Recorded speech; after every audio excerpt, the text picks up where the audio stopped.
Assalamu alaikum. This is Rokia Samia. Welcome you all to the English news from BTV Chattogram. Let's begin with the headlines. Chief Advisor Professor Dryunus holds meetings with 7 more political parties.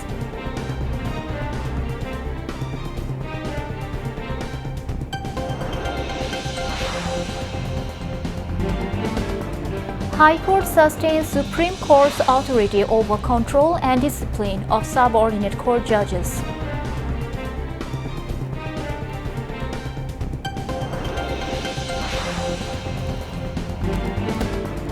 Sheikh Hasina and Asaduzzaman Khan Kamal responsible for July-August massacre, says prosecution witness Chaudhry Abdullah Al Mamun.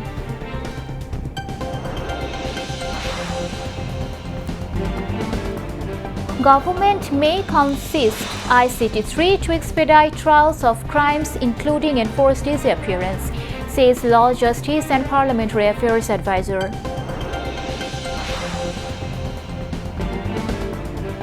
Devastating landslide leaves 1,000 lives in western Sudan.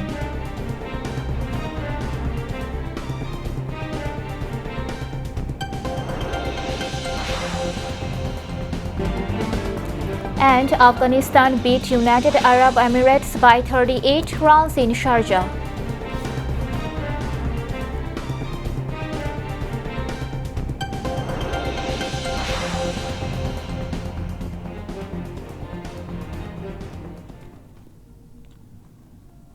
Viewers, those were the headlines. Now moving on to the details.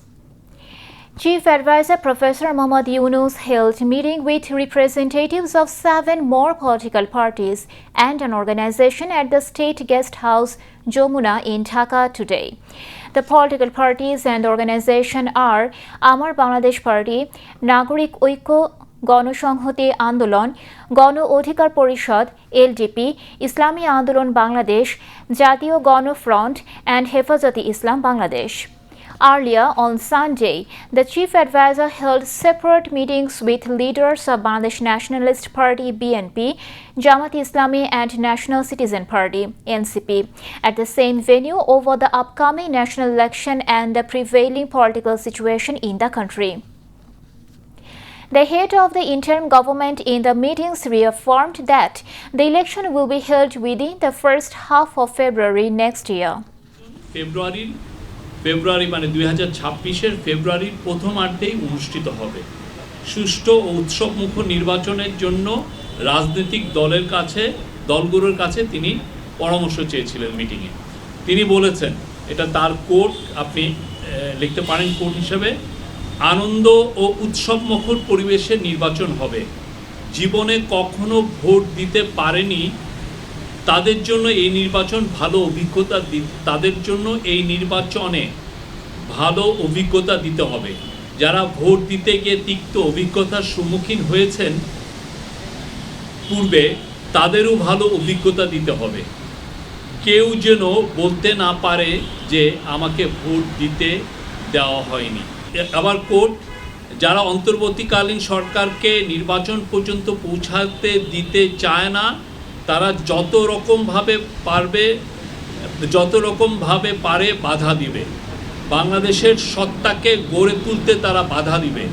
তারা সর্বোচ্চ চেষ্টা করবে নির্বাচন বানচাল করার, এমন পরিস্থিতি সৃষ্টি করার চেষ্টা করবে যাতে নির্বাচন না হয়।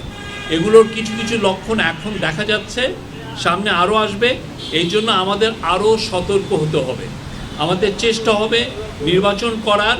এবারে নির্বাচন অনন্য নির্বাচন, এটা অন্তর্বর্তীকালীন সরকারের নির্বাচন নয়, এটা এদেশের সকল মানুষের, সকল রাজনৈতিক দলের নির্বাচন। এই নির্বাচনের আকাঙ্ক্ষা হলো ভবিষ্যতের বাংলাদেশ নির্মাণের।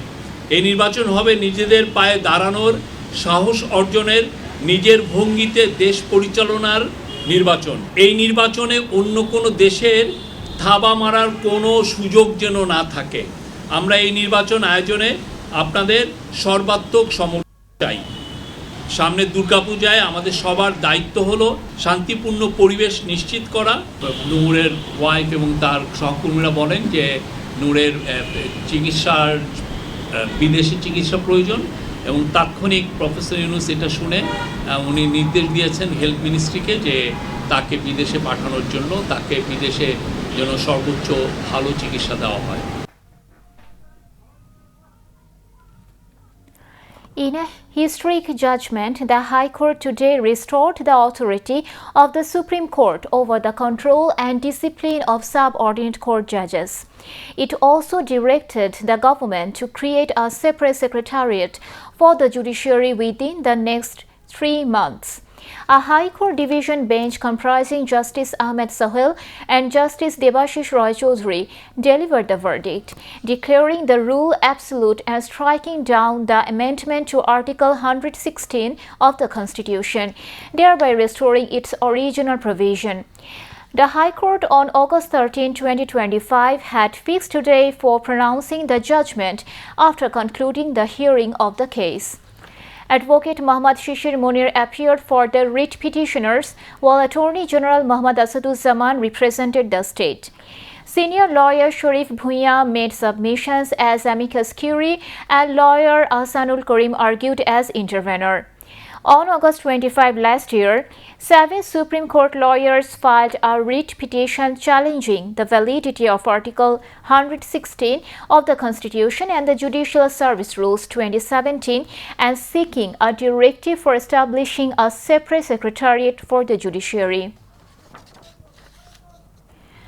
On the 11th day of the trial concerning crimes against humanity during the July-August uprising, testimony began today from Chaudhry Abdullah Al Mamun, who has turned from an accused to a prosecution witness against the former ousted Prime Minister Sheikh Hasina and 2 others. The testimony is taking place at the International Crimes Tribunal 1, a 3-member bench led by Chairman Justice Muhammad Gholam Murtuza Mojumdar. The other 2 members of the tribunal are Justice Shafiul Alam Mahmood and Justice Mohitul Haq Inam Chaudhary. Another accused in the case is the former Home Minister Asaduzzaman Khan Kamal. Over the previous 10 days, the tribunal has completed the testimony and cross-examination of 35 out of a total of 81 witnesses in this case. Earlier, on July 10, Chaudhry Abdullah Al Mamun applied to become a prosecution witness, admitting his involvement in the killings and other abuses against students and the public during the July-August uprising. The tribunal approved his application. During a break in his testimony today, prosecutors Mizanul Islam and Gaji M.H. Tamim briefed journalists about the proceedings. Law, Justice and Parliamentary Affairs Advisor Dr. Asif Nazrul today said the government may form International Crimes Tribunal 3 to expedite trials of crimes, including enforced disappearance. The law advisor told journalists after inspecting the ICT building and its adjoining areas today. He further said, once the tin shed building adjacent to the main tribunal building becomes vacant, the government may establish ICT3 there. If this can be done, trials of enforced disappearances and other international crimes will be expedited. Dr. Asif Nazrul mentioned that judges, along with the prosecution and investigation teams, are working with great sincerity on cases related to crimes against humanity. With the current pace of proceedings, he added, Housing and Public Works Advisor Adilur Rahman Khan, Attorney General Muhammad Asaduzzaman, ICT Chief Prosecutor Muhammad Tajul Islam, and other prosecutors were also present during the visit. Religious Affairs Advisor Dr. A.F.M. Khalid Hossain said, Chittagong University is a center for knowledge. Any kind of clash is undesirable here. The miscreants will not be given a chance to implement any new plot based on this. He said this last night while visiting the injured students of Chittagong University undergoing treatment at Chattogram Medical College Hospital. The advisor spoke to the injured students and their family members during the visit. He assured them of providing proper health care to the injured and bringing the real culprits of the clash to justice. He also instructed the doctors on duty to provide the highest level of health care to the injured ones. Chattogram Medical College Hospital Director Brigadier General Muhammad Taslimuddin, Additional Director Administration Dr. Qazi Saiful Islam Azim, Additional Director Finance Dr. Deprashad Chakraborty, and Associate Professor of the Law Department of Chittagong University Said Ahsan Khalid were present on the occasion. BNP Secretary General Mirza Fakhrul Islam Alamgir visited Gano Adhikar Porishad President Nurul Haq Nur at Dhaka Medical College Hospital, who is currently receiving treatment following an attack on him. BNP Secretary General inquired about Nur's physical condition and medical care. He urged the attending physicians to take necessary measures to ensure Nur's swift recovery. BNP Social Welfare Affairs Secretary Kamruzaman Raton accompanied him. Earlier, Mirza Fakhrul also visited Jakpa President Khondokar Lutfur Rahman at the Islami Bank Hospital in city's Kakrail area, who was injured in a separate attack by miscreants. Now, international news.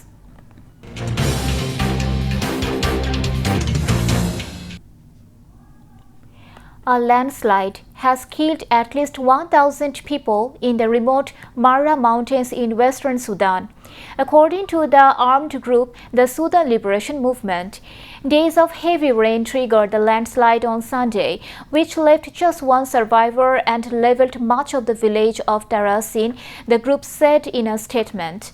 The movement has appealed for humanitarian assistance from the United Nations and other regional and international organizations. Many residents from North Darfur state had sought refuge in the Marra Mountains region after war between the Sudanese army and the Parliamentary Rapid Support Forces (RSF) forced them from their homes. Darfur's army-aligned governor Minni Minnawi called the landslide a humanitarian tragedy. A desperate search for survivors is on after a powerful earthquake killed at least 900 people and wounded nearly 3,000 others in eastern Afghanistan.